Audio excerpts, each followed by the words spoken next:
chose, j'avais prévu de l'écrire et je ne l'ai pas écrit. Bon, ça c'est... Voilà, c'est une routine pour moi. J'ai une petite idée de vidéo, une petite idée. Donc on verra ça entre nous. Alors, le thème de cette vidéo, c'est un thème que j'ai eu comme ça cette semaine en regardant un petit peu. Moi, pour me relaxer, pour me reposer, j'aime bien écouter de la musique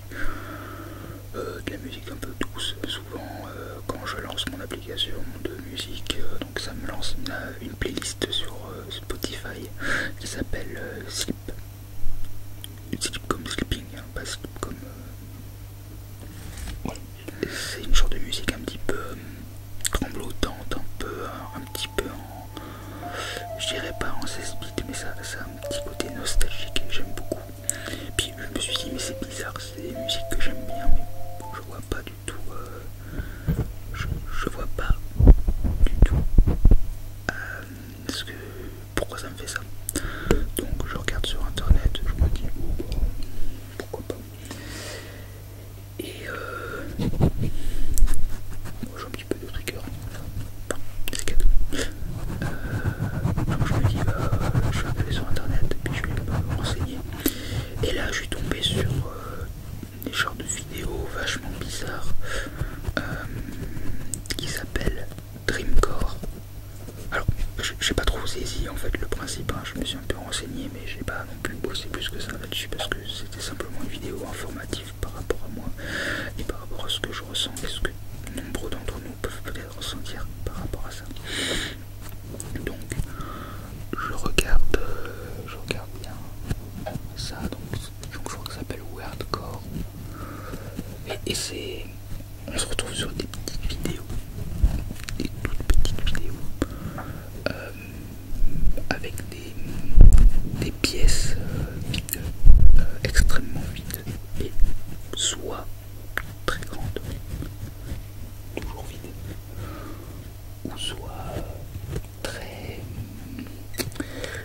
serrées, très étroites, avec un objet, deux objets, mais voilà, pareil, très froide comme pièce, mais d'un autre côté, ça va donner ce sentiment de, alors je dirais pas de gêne, mais ni d'apaisement, mais cette sensation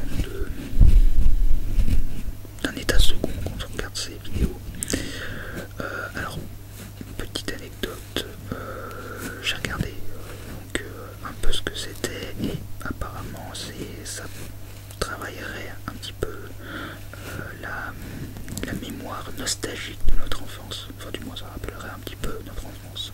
Souvent c'est des images avec des ballons, des trucs d'enfants, des trucs qu'on a connus en étant enfant.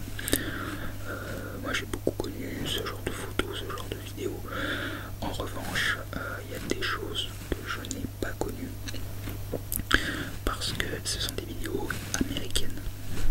Donc nous français, nous européens et surtout français, il y a beaucoup de vidéos, de photos qui vont pas trop nous parler parce qu'on n'a pas connu ce genre de choses.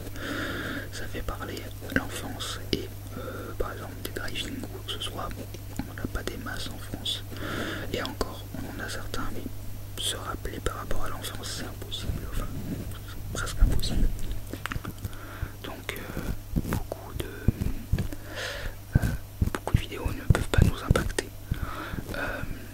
Alors il y a des vidéos qui sont, enfin des photos qui sont américaines là-dessus, qui me touchent alors qu'ils ne sont pas françaises et qu'en France on trouve pas ça, tout simplement parce que je jouais beaucoup aux jeux vidéo quand j'étais petit et je joue beaucoup à des jeux vidéo américains.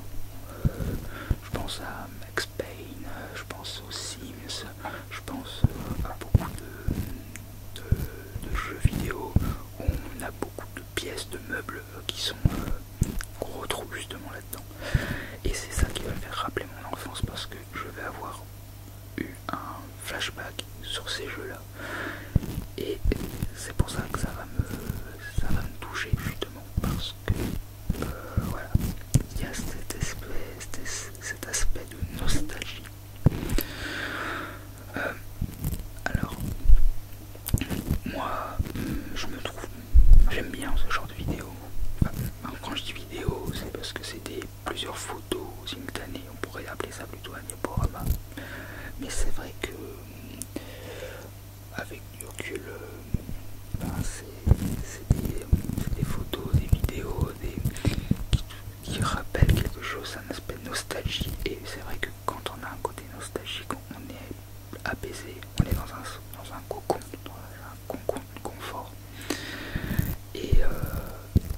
fait de rajouter en plus de ça une bande son un petit peu calme, apaisante, des fois angoissante. Des fois on se retrouve avec des musiques un petit peu angoissantes, un petit peu plus. Je sais pas trop si c'est lié à un sentiment de dégoût, mais je trouve que ça y fait beaucoup. Moi, vous savez, j'en ai souvent parlé, j'ai travaillé dans l'audiovisuel et pour moi le son est vraiment très important. Et une bande son peut changer totalement l'idée même, le concept même de votre vidéo de départ. Ça m'est arrivé plusieurs fois de tourner tourner une vidéo et qu'il y avait un axe précis, et au final, au dernier moment, quand je mets la musique, de me dire ah mais en fait non, si en fait je faisais ça. Le son est extrêmement important et le montage est important. En fait, vous savez, tout est important. S'il n'y a pas d'image, il n'y a pas de montage, et s'il n'y a pas de montage, il n'y a pas de bande son. Voilà, donc c'est un tout. Mais c'est vrai que tout prend vie au moment du montage. Et je trouve que c'est facile, c'est assez facile de se dire je suis monteur, parce que j'ai déjà fait un diaporama une fois pour Tonton Hervé. Non, faire du montage, c'est déjà, il y a des codes à respecter. On peut pas non plus faire du montage n'importe comment, comme ça. Il y a des choses à respecter, il y a des lois à respecter. Un peu comme dans la musique, il y a un tempo à respecter. On peut pas d'un coup faire tac tac et d'un coup faire tac tac tac tac tac. Il faut suivre un certain tempo. Et ben c'est exactement pareil avec la vidéo. On peut pas d'un coup faire une coupure, remettre. J'ai déjà vu ça dans des films, des séries, surtout françaises, où le montage est assez lent. Et puis à un moment, on va ça, pourquoi t'as 3 cuts d'un coup, tac tac tac, comme ça tu fais, et puis ça revient normal. Pour moi ça c'est, on pourrait dire que c'est artistique, mais non, pour moi ça c'est juste le mec qui s'est planté quand il a fait son montage, ou alors il lui a manqué un plan, il a fait merde, je remets un truc comme ça. Donc voilà, je reviens mes moutons sur cette histoire de nostalgie. C'est ça le problème, c'est que j'ai une petite tendance à m'éloigner un peu, surtout quand je parle de sujets un petit peu divers et variés. Cette sensation de bien-être que je retrouve beaucoup dans ce genre de vidéo, je pense qu'on est nombreux à le ressentir, et c'est là où je veux en revenir aussi sur l'ASMR. L'ASMR, c'est aussi cette sensation d'être dans un cocon, c'est ce moment qu'on n'a rien qu'à nous, dans notre chambre, dans une pièce, dans un endroit où on est tout seul, ce petit moment qu'on n'a rien qu'à nous, où on est entre nous. Et je sais pas si vous vous rappelez ou si vous avez vécu ça, mais quand j'étais enfant, j'aimais bien être tout seul, des fois tout seul dans un coin, regarder quelque chose. Moi j'aimais beaucoup regarder le paysage. J'avais la chance d'habiter dans une maison où j'étais à 300 mètres de hauteur, et j'avais une vue sur la prairie qui était en face. Ça s'appelait le Val d'Isole. J'avais une vue sur la globalité. J'étais avec mon chat souvent à cette époque-là. Et moi j'aimais bien, c'était sympa. Et surtout que j'aimais bien être un tout petit peu avant la tombée de la nuit. J'aimais beaucoup quand le ciel il était un petit peu orangé, rose. J'aimais beaucoup, c'était pareil, il y avait un aspect relaxant. Quand j'étais enfant, j'étais pas vraiment du genre à être turbulent ou quoi que ce soit. J'étais vraiment... je me calais dans un coin et je faisais chier personne. J'aimerais bien refaire un peu une vidéo de ce genre. Surtout, j'aimerais bien connaître un petit peu vos points de vue là-dessus. Savoir ce que vous en pensez, ce que vous avez vécu là-dessus. Si vous avez déjà entendu parler de ce genre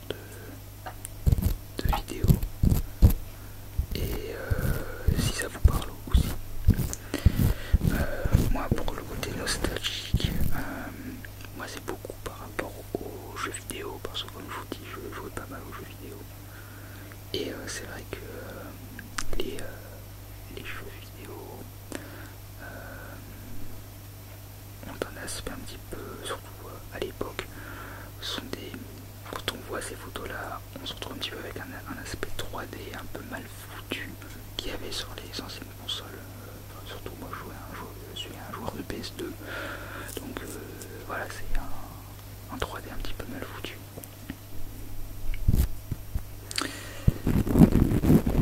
Et c'est pour ça qu'on se retrouve aussi avec des photos, avec des vieux ordinateurs, surtout qui rappellent un peu les vieux Windows des années 90-2000. Alors ça peut parler à nostalgie aussi sur des gens qui ont mon âge. Donc moi j'ai 26 ans, donc des gens qui ont connu la transition. Moi je suis un enfant des années 2000. J'ai connu beaucoup de transitions informatiques et j'ai vécu en campagne, c'est-à-dire qu'on avait un retard un petit peu sur la ville, sur la technologie. Donc pendant très longtemps, on a eu, par exemple, dans mon école primaire, on était sur Windows 98, alors qu'on était en 2000, quand j'étais à l'école primaire, ça devait être en 2006-2007. Je crois que j'ai quitté l'école primaire en 2008. Donc voilà, et on avait des gros ordinateurs, on avait une salle avec plein de gros ordinateurs, de gros écrans cathodiques, et avec Windows 98 dessus. On avait internet quand même, voilà, donc j'ai connu, après on a été, donc quand j'ai été au collège, on avait Windows XP, on avait la colline verdoyante, et là on avait des écrans plats, c'était vraiment la modernité. Quand je suis arrivé, j'ai fait waouh. Et pareil chez moi, mon père il travaillait dans un endroit où il récupérait des vieux trucs, des vieux matos informatiques. Donc moi j'avais mon ordinateur dans ma chambre, j'étais un des rares dans mon école à avoir un ordinateur. J'avais mon ordinateur de bureau, et c'est là que je jouais à Age of Empire. Excusez-moi de mon accent un petit peu à ça. Voilà. Donc j'aimerais bien faire une suite de cette vidéo parce que je trouve qu'il y a beaucoup de choses à dire, mais j'aimerais